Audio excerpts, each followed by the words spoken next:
Hey, what's up YouTube? Just thought I would shoot the process of painting up Prysm here, the alt Prysm for Aristeia.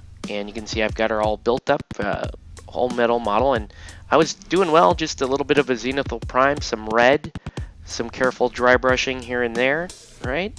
Just very simple kind of fire crystal is what I was going for originally, and the whole purpose of the video, at least the original video, was to show you how to use airbrush zenithal type priming mixed with some pretty simple and quick techniques like dry brushing, line highlighting, and then finally ink shading to show you how to get at this very fun crystalline structure. And so after some red ink, some orange ink, some black ink, and all of that ink later, we end up with this model, which looked cool, but I wasn't happy with it. So this video is really about changing your mind and avert your eyes if you really did like that model previously. We are priming over her in black, and I'm going to do what I want to do. I'm going to paint something that I want to paint there.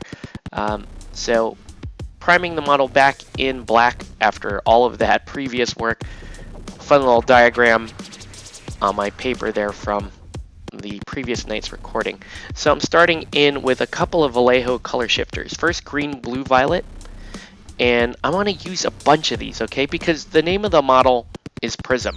It's not fire crystal, it's Prysm, and I want to have lots of changing colors on this model. So going in there with green, blue, violet, and then a little bit of electric blue, intense violet, really kind of punching that up a little bit more. And I'm literally just playing, and that's kind of the point, right? You can have so much fun just playing with these color shift paints and figuring out what you can do with them. So I'm just picking different angles and different colors, and this ends up being very fun.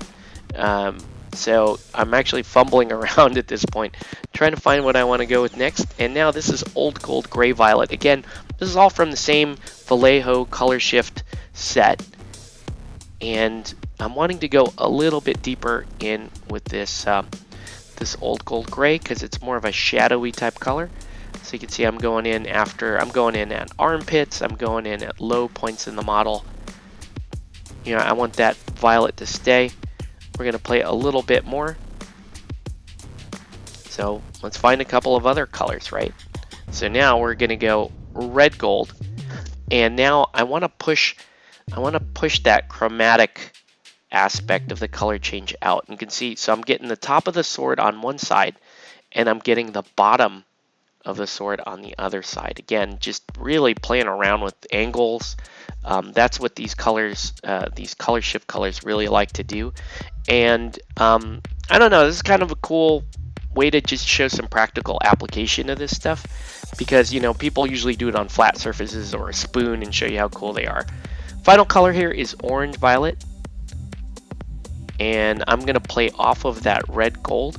So you can see how I transitioned. I started off very green to blue violet, and then ended off in more of a red orange color there on some of the extremities. So very, very cool. I'm going to go in with some Turbo Dork Pearly Gates mixed with a little bit of white. I just want to catch an edge here or there. That's all I'm really trying to do with it. So I'm just catching tiny little edges. I just want her to kind of shimmer and sparkle in certain points. So this is a very, very fine edge highlight. It's going to be pretty subtle. It's going to get sharper as we go on. Now I'm using some P3 Armor Wash, which is my favorite black wash / liner out of the bucket, so to speak, right? I didn't make this by hand. Sometimes I do make my own washes out of inks and airbrush thinner and that kind of stuff, for very low surface tension to try to get in the cracks. Armor Wash does this pretty well on its own. It's a little more intense than what I make, but I wanted it for this because I really want to force the contrast between the shadows and the light while maintaining the multicolor. So now let's have a little bit of fun and let's actually make some skin. So I'm gonna pick certain spots on this model, and I'm using a mix of 1 drop of sunburnt flesh into about 3 drops of fair shadow. So this is Reaper paints that I'm using, and literally what I'm doing is I'm just picking certain spots of the model and saying, okay, that could pass as skin if I paint it as skin. And I want to be able to do that and kind of show, you know, the difference between, you know, Prysm kind of crystallizing, right? I'm almost kind of imagining this model as going in and out of this prismatic crystal, which to me is equally more interesting, or maybe slightly more interesting than the fire crystal scheme that I had for her before. Now, even in some cases where it looks like they could have been crystal, if the edge is soft enough, it actually looks a little bit like muscle tone. So you can take advantage of that there. So really kind of just picking different areas of the model, saying, okay, that would be fun. If that was skin there, if that was skin there, and then base coating this. So we're going into our standard skin routine. And frankly, that sunburnt flesh to fair shadow mix is such a wonderful kind of base coat for skin there, getting the shoulder blades there, and just making sure that I have a fun amount of skin showing to complement the rest of this model. Then I'm going to go in with add a little bit more fair shadow to that mix so that it's a lot lighter. So this is going to be one of the first highlights of the fair shadow. I'm then going to paint in eyes and lips. I'm only going to paint in one pupil, and so the area that has the, you know, the actual part of her face and eye exposed, that's actually you need a pupil. The other one is not, because, you know, I really want to highlight that that's the crystal side of her face. But you know, from here it's basically just my normal skin routine.